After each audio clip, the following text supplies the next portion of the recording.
talk about what's going on with Charles. I mean, he seemed to do so well at Trooping of the Colour last week.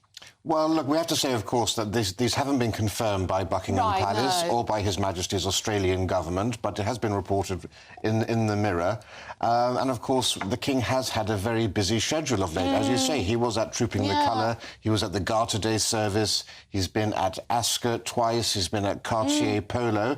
And, of course, next week we have the state visit of their Imperial Majesties, the Emperor and Empress of Japan. So he's certainly doing his best to be out there, but, of course, his treatment has to come first and he has to obey the advice of his doctors. So it's not that necessarily surprising that His Majesty is going to have to shorten and cut back what was supposed to be a 2-week trip to Australia and New Zealand in advance of the CHOGM, the Commonwealth Heads of Government meeting in Samoa.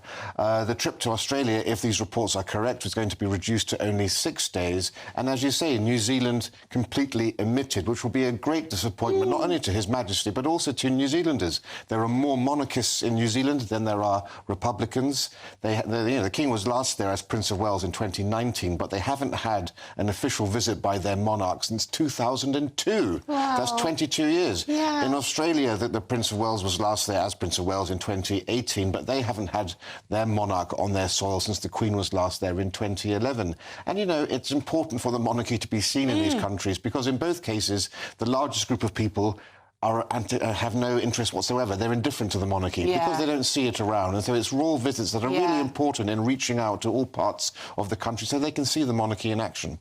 You would have thought flying all that way, you may as well just pop over to New Zealand. It's not that far, is it? I mean, you've gone all the way, which is tiring if you're being treated for cancer. Yeah, no, well, I mean, I'm not a medical person, so I don't really know, but it is interesting that even in his 6-day trip to Australia, they've got a 2-day break within that 6 days for him too. Right. So I think this trip is being taken under a great deal of medical advice. And, of course, the King also cancelled his trip to Canada in May. Yeah. So those are the 3 big realms after the UK, Canada, Australia and New Zealand. And, unfortunately, this hasn't been the greatest start in terms of securing that Commonwealth realm link that the King believes is so important. Yeah. So let's talk about something. I love this picture, by the way. This is the Prince of Wales.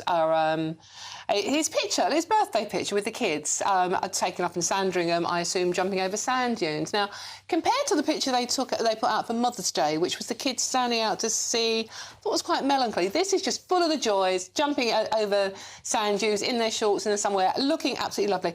What a lovely birthday picture, and taken by Catherine, we believe, as well. Yes, absolutely. We believe it's taken by her, and I think this is such a glorious picture because, of course, the last few months have been nothing but doom and gloom and despair and concern and sympathy. And here we've got, you know, it's almost as if they're looking through the other end of the tunnel. They can see the light at the end of the tunnel. You know, we've just had the Princess of Wales back at Trooping the Colour, albeit briefly. And I think this is such a happy and joyous photograph. And I think we can... And also it just shows the new style of monarchy. Could you ever imagine the Queen or Prince Charles even jumping in shorts and barefoot like that with the kids there? But I think it's great. Because, of course, the monarchy is a family. You know, we've all got families, and so we can relate to it so well through pictures like this. Before you rush off to jump off sand dunes, though, Rafe, I know you're an expert like I am on this subject. William was actually at Taylor Swift with the kids last night. She's a jazz musician or something. Yes, I mean, a popular beat combo like type thing as well. Bebop or something. Yeah, but no, 90,000 people know a lot of Wembley last night watching Taylor Swift. She is selling out. She's doing amazing things for the economy. And William was there with the kids. Yeah, well, great, you know, but as I said, you know, they are very much, you know, every family of this country, you know, and what, Swift mania? I don't know what it's called. Swiftie, you're a Swiftie. Swifties, they're all over the nation, and there's no reason at all that the young royals can't be part of that. I think he's got a bit of a crush on her. He met her before and performed with her, so I think he's got a bit of a crush on her. And obviously Catherine would have loved to have been there, wouldn't she? I mean, she gets dancing and, you know... Yes, you're just nodding knowledgeably, as bad as me are about Taylor Swift, aren't you? What more can I say? Yeah. Brilliant. Go and see her if you have a chance. Go and see her. She's marvellous. Thank you very much. Rafe Heydel-Mankoo, thank you very much for that royal coverage there.